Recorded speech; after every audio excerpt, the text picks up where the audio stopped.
In today's video, we will discuss projectile motion. Projectile motion is a two-dimensional motion under the influence of gravity at constant acceleration. Now that would qualify projectile motion as kinematics motion.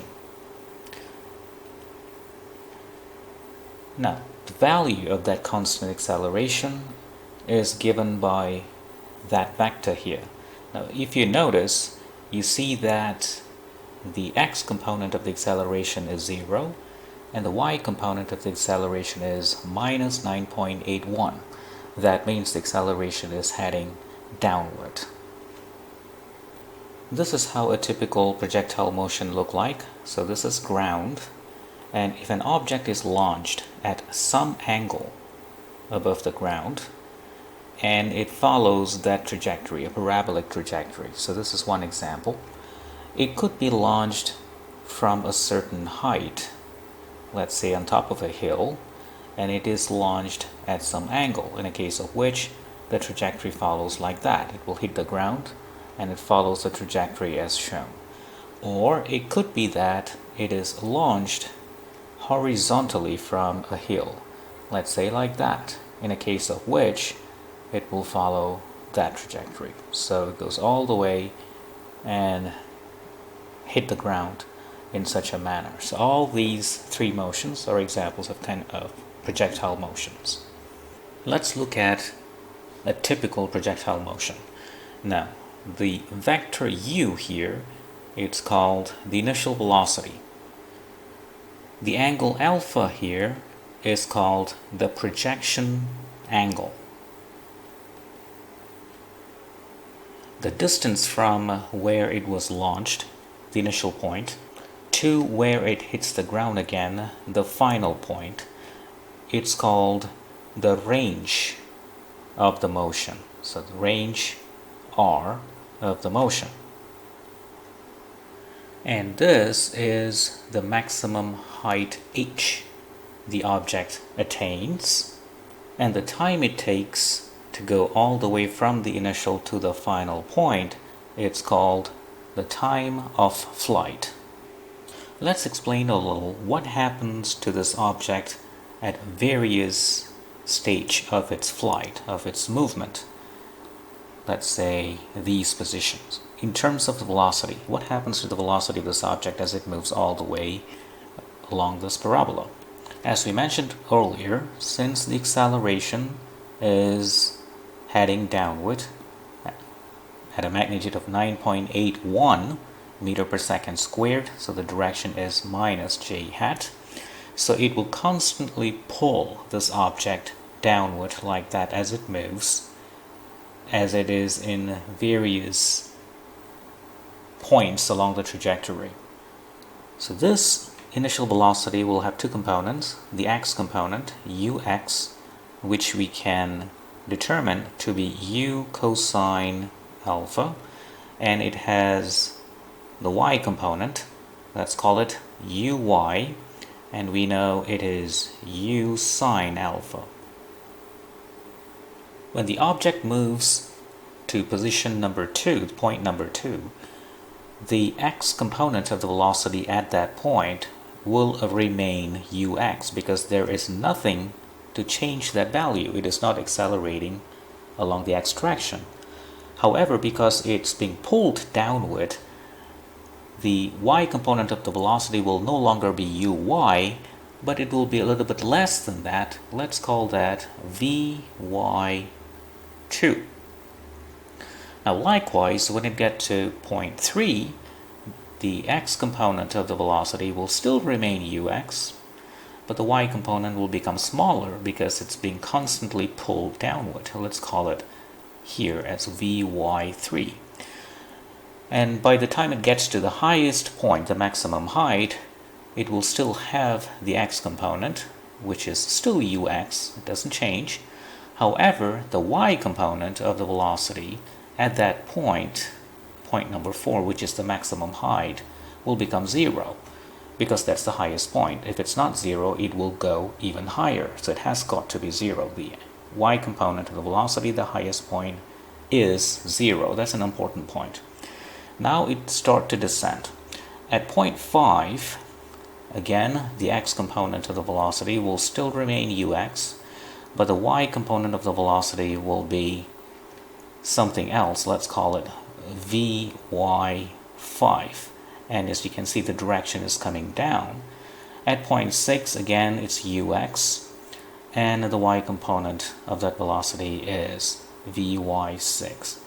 So the important take from this discussion is that the x component of the velocity remains constant throughout the motion because there's nothing to change it. There's no acceleration along the x direction. But the y component of the velocity will change according to where it is along that trajectory, all the way up to the maximum height, and then it goes down accordingly.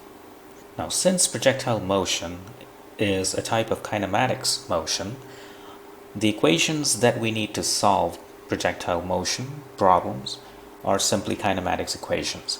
But then we need to write down the kinematics equations in both the x and the y direction.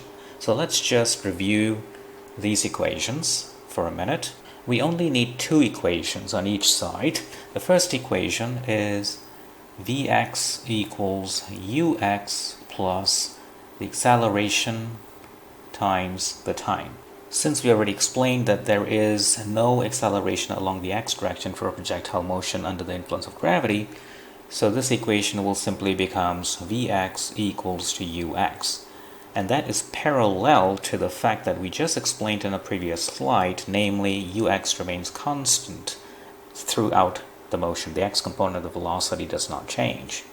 The second equation is the equation that relates the coordinate. As the object moves, the coordinate obviously changes, and it changes according to this, the second equation of kinematics.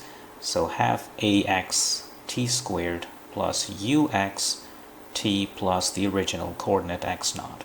So again, because there is no acceleration along the x direction, the first term will simply vanish, and that will give us ux t plus x naught. So for the x direction, the two kinematics equations that we need to solve the projectile problems are these two. Now, for the y case, along the y-axis, the first equation is Vy equals Uy plus Ayt. And since Ay is minus 9.81, we can readily write this first equation simply like that. So this is the first equation of kinematics for this along the y direction for projectile motion.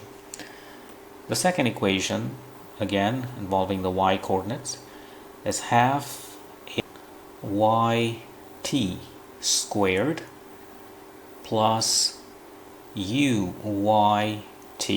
plus y naught being the initial y coordinate of the object. And again, since ay is minus 9.81, we can rewrite that equation as follows: minus half 9.81 t squared plus uyt plus y naught. So this is the second equation of kinematics in the y direction that we need. So the strategy is, once we have written down these four equations, then we are ready to solve a particular problem. Let's look at this particular problem. Let's apply whatever we have studied just a few minutes ago to this particular problem. An object is launched at 10 degrees to the horizontal. It takes off the ground and landed 70 meters to the right on the ground. Calculate its takeoff speed. So you're given the projection angle, you're given the range 70 meters, and you want to determine the magnitude of the initial speed, the initial velocity. So this is the scenario as illustrated in this sketch, and you want to determine the magnitude of this initial velocity. So let's write down all the information that we have. The x component of the initial velocity is u cosine 10 degrees. The y component of the initial velocity is u sine 10 degrees. So let's write down two kinematic equations along the x direction. The first equation is Vx equals ux, and that's it. There is no acceleration along the x direction. Remember, ax is 0. The second equation is for the coordinate along the x-axis, and it's simply because ax is 0, it's given by ux t plus the initial coordinate. But we know the object is starting from the origin, so x naught is 0. So that first equation of kinematics simply reduces into x equals to ux t. Now the y side. So vy is uy, which we know at least partially, minus 9.81t. That's the first equation. The second equation is for the coordinate, which is minus half times 9.81t squared plus uyt plus the initial y coordinate, which we know because the object is starting from the origin, is 0. So now we should be able to answer the question. What we want is u, which is the magnitude of the initial speed. Now we can use the fact that at x equals to 70, namely at this point, the y coordinate is 0. So let's first determine what is the time for which this happens. So we can use the second equation on the y side, namely this equation. So when y is 0, the time of flight is capital T, and we can try to write down the capital T, the time of flight, in terms of u. So rearranging this equation on the right will give you this equation. The t, one of the t will cancel, and you can write the capital T in terms of u as follows, as t equals 2u sine 10 over 9.81. Now substituting the fact that when x is 70, t is capital T into this equation, we will get this line. Now substituting t into that equation, we can solve for u. So remember, 2 times sine 10 times cosine 10 is sine 20 degrees by using the double angle formula.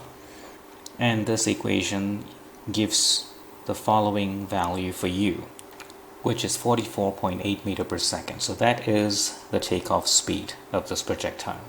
Now let's extend this question a little bit, this problem, into a second part to calculate the total flight time of the object, so the capital T. So how do we do that? The total flight time can be obtained using this equation. Now remember, when x is 70, ux is this expression, where u we know to be 44.8 cosine 10 times capital T. So this would immediately give you what the total flight time is. It is 70 over 44.8 times cosine 10, which is 1.59 seconds. So it takes 1.59 seconds for the object to travel from here to there. As further practice, I'm going to ask you to calculate this maximum height the object attains. I'm going to give you some hints on how to do this problem, so please feel free to try. The hint is this, okay? Now at the maximum height, the y component of the velocity is 0. So by equating this equation to 0, you can find the time at which the object gets to the maximum height. So let's call that time t naught. Now substituting this value of t naught into this second equation for y, so put the t naught here and here, you should be able to get the value of the maximum height. And the answer for the maximum height should be 3.08 meters. If you find the video useful, please consider subscribing to this channel. Thanks for watching.